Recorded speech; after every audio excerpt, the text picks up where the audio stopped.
ఈ రోజు నేను అడుగుతున్న తిరుపతిలో ఎన్ని అన్యాయాలు జరిగాయి. తిరుపతిలో మనం చూస్తే మొట్టమొదటిసారిగా అందరం గుర్తుపెట్టుకోవాల్సిన అవసరం ఉంది. అక్కడి నుంచే ప్రారంభమైంది.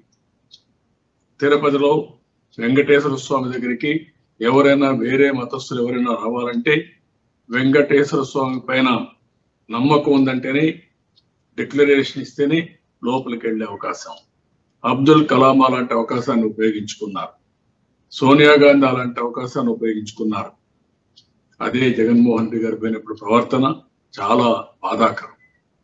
ఈరోజు చాలా దేవాలయాలు ఉన్నాయి, కొన్ని సాంప్రదాయాలు ఉంటాయి, కొన్ని చర్చలు ఉన్నాయి, కొన్ని సాంప్రదాయాలు ఉంటాయి, కొన్ని మసీదులు ఉంటాయి, కొన్ని సాంప్రదాయాలు ఉంటాయి. ఆ సాంప్రదాయాలు అక్కడ భక్తులకు సంబంధించిన విషయాలు. అలాంటి సమయంలో రాజకీయాల్లో ఉండే మనం రాజకీయాలకు అతీతంగా అక్కడ సాంప్రదాయాలను గౌరవించి భక్తుల మనోభావాలు కాపాడవలసిన బాధ్యత మన పైన ఉంది. ఈరోజు అది జరగడం లేదు. ఇష్టానుసారంగా 80 సంఘటనలు ఇప్పుడు నా దృష్టికి వచ్చాయి, కానీ ఇంకా ఎన్నో జరుగుంటాయి. ఇన్ని సంఘటనలు జరిగితే ఇది అనునిత్యం జరుగుతూ ఉంటే ఒక ముఖ్యమంత్రిగా ఈ ముఖ్యమంత్రికి బాధ్యత లేదా అని అడుగుతున్నాం. పరిపాలించడానికి అర్హత ఉందా అని అడుగుతున్నాం.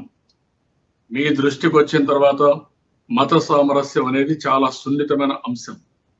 ఒక మతం పైన ఏదైనా అపచారం జరిగినప్పుడు కానీ, దాడులు జరిగినప్పుడు కానీ, లేకుంటే ఒక దేవాలయం పైన దాడులు జరిగినా, ఒక చర్చ పైన దాడులు జరిగినా కఠినంగా వ్యవహరించి మళ్ళీ పునరావృతం కాకుండా చేసి భక్తుల మనోభావాలు కాపాడవలసిన బాధ్యత ప్రభుత్వం పైన ఉంది. దాన్ని కాళరాసి ఇష్టానుసారంగా మీరు బిహేవ్ చేస్తున్నారు.